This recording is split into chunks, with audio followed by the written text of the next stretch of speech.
दोस्तों, जब भी भारतीय इतिहास का नाम आता है तो सबसे पहले जिक्र राजाओं और महाराजाओं का आता है। पहले के समय में भारत में कोई सरकार नहीं होती थी। उस समय तो सिर्फ राजा और महाराजाओं का हुक्म ही जनता के लिए सब कुछ होता था।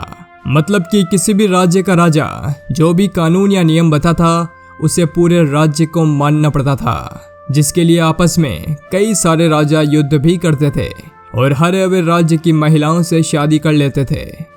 हमारे भारतीय इतिहास में ऐसे कई राजा हैं जिनकी 40 या 80 नहीं बल्कि 365 रानियां थी, यानी कि हर दिन एक। लेकिन कभी आपने सोचा है ये राजा लोग इतनी ज़्यादा शादियां क्यों करते थे? आज की इस वीडियो में हम आपको बताएंगे कि आखिर राजा लोग इतनी ज़्यादा शादियां क्यों करते थे, और साथ ही जानेंगे आखिर ऐसी क्या वजह रही होगी जो इतनी ज़्यादा रानियां उनको रखनी पड़ती थी। तो आइए जानते हैं इन राजाओं की अय्याशी के चर्चे। राजा महाराजा अपने राज्य के सबसे बड़े पद पर मौजूद होते थे। इस कारण उन्हें जो भी लड़कियां पसंद आती थी वह उन्हें शादी का प्रस्ताव दे डालते थे, जिसके बाद लड़की के परिवार वाले मजबूर होकर शादी करवा देते थे। इन शादी रस्मों का जुड़ना कई हद तक एक संधि होना होता था, यानी कि इस लड़की से हमारी शादी करवा दो, हम तुम्हारे राज्य पर आक्रमण नहीं करेंगे। बस इसी होड़ में कई युद्ध भी रुक जाया करते थे और कई राज्यों से तो आपसी संबंध भी बन जाया करते थे।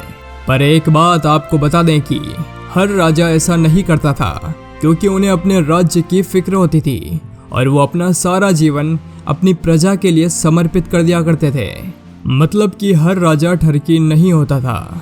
पुराने समय में राजा महाराजा एक दूसरे की देखा देखी में भी कई सारी शादियां कर लेते थे। एक दूसरे राजाओं में प्रतिस्पर्धा रहती थी कि कौन कितनी शादियां करता है और उनकी कितनी सुंदर रानियां होती है। यही कारण था कि राजा लोग उस जमाने में कई सारी शादियां कर लिया करते थे। राजा लोगों के पास धन की कोई कमी नहीं होती थी, इसलिए वो कई सारी रानियों को रखने में सक्षम होते थे। उनका जिस रानी पर दिल आता वो उसके साथ संबंध बना सकते थे। पर उन रानियों का अहम काम होता था राजाओं को शारीरिक सुख प्रदान करना और राजा के वंश को आगे बढ़ाना।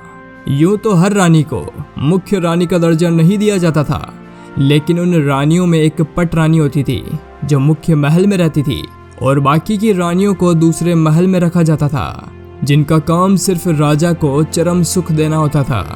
राजा महाराजा एक साथ कई सारी रानियों को चरम सुख दिया करते थे, लेकिन इतनों को एक साथ कैसे, आइए जानते हैं। राजा लोग अपनी शारीरिक ताकत बढ़ाने के लिए कई तरह के काम करते थे।